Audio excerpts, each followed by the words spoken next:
Hi friends, it's Tracy from the Financial Freedom Diary, and I'm back to update my debt trackers for the month of August. This is the debt tracker for my car loan, and I'm about to color up to the 20% line.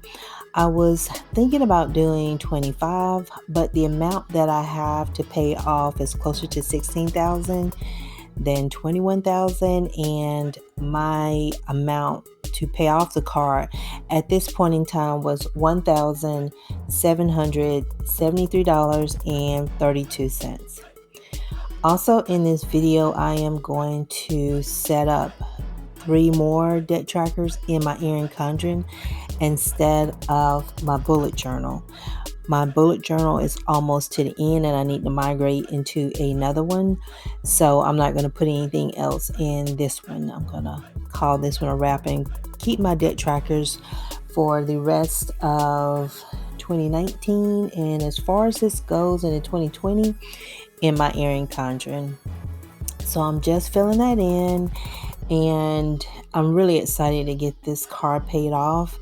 My car was not one of those things that I had before I tried to go on a debt-free journey. It was something I accumulated after I made the commitment, and I didn't have any money to buy another car, cash, or anything that would have been reliable. And I did not trust going to Craigslist and stuff. I tried it, but I just didn't like it. I didn't like the experience.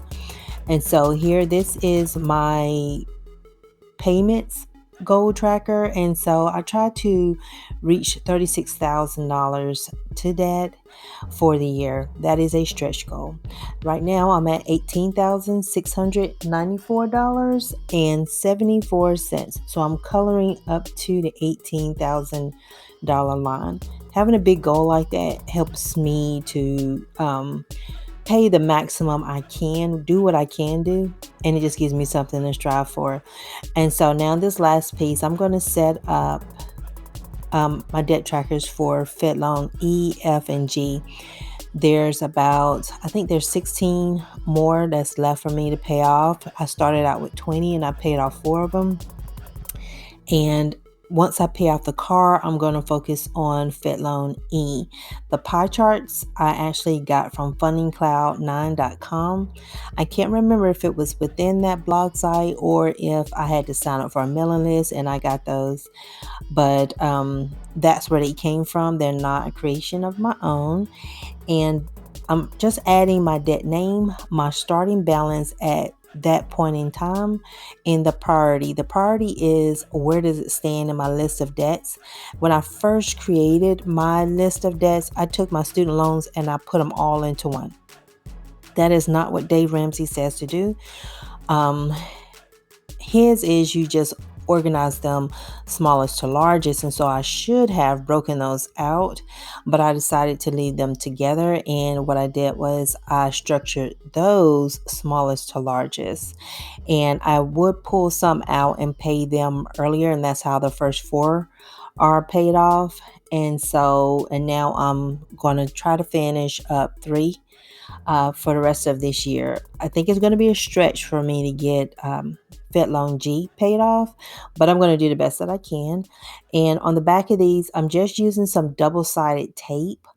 I did try using glue sticks, like the glue tape, and none of them really work well for me.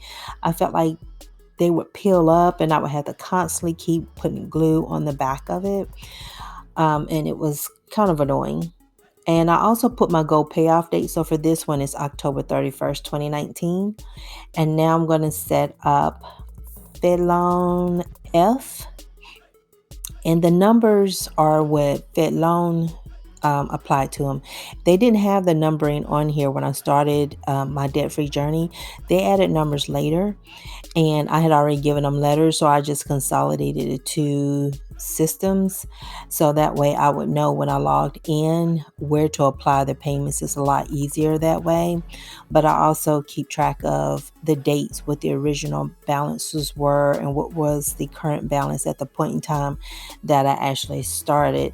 So there's a lot of little gyrations I have to help me understand when I get into that site how to target specific loans and how to pay them off, and make sure that my payments are applied where I want them and they're not splitting my payments up. So, and I mean, if y'all want, I can show you how I do go online and target a specific loan. Fed loan can be, to me, it can be a little bit tricky. And here I'm just putting the double side tape back on this pie chart, and you'll see that the goal payoff date for Fed Loan F is November 30th, 2019. So it's 1 month after I pay off Fed Loan E, and I'm going to lay that down. Now, Fed Loan G, unfortunately, I don't think I'm going to be able to pay this one off this year. And so you guys are going to see my pen run out of ink here, and I'm so disappointed. It was such a nice color blue, and so I had to go and get my erasable blue pen. But you can see the color difference. I really did like that pen, but I'm going to get over it. But Fed Loan G is about $2,700 or more. And when I made the goals for the year, it was anticipation of that I would get a cost of living increase and a bonus. If I don't, get a bonus or something, and it doesn't really stop anything, but it does hurt my chances of achieving whatever goal that I set for myself. And that was what this one. So that's why my goal payoff date is January 15th, 2020. I want to get it done by then. So that's still pretty aggressive for me. But if I had gotten that bonus back in July, it wouldn't be any doubt that I would be able to finish this up. But, it is what it is, and I can't control that piece. And that's one of the factors into why I want to work for myself versus working for a company, because the employees pay for mistakes that are not their own. And that's just crazy to me. But anywho, that's the setup for the 3 that you guys will see starting in September. Yes, because I'll be filling in Fed Loan E. You guys have a super fantastic morning, afternoon, or evening, and thank you all for subscribing. I appreciate each and every last one of you. Y'all have a great one. Bye.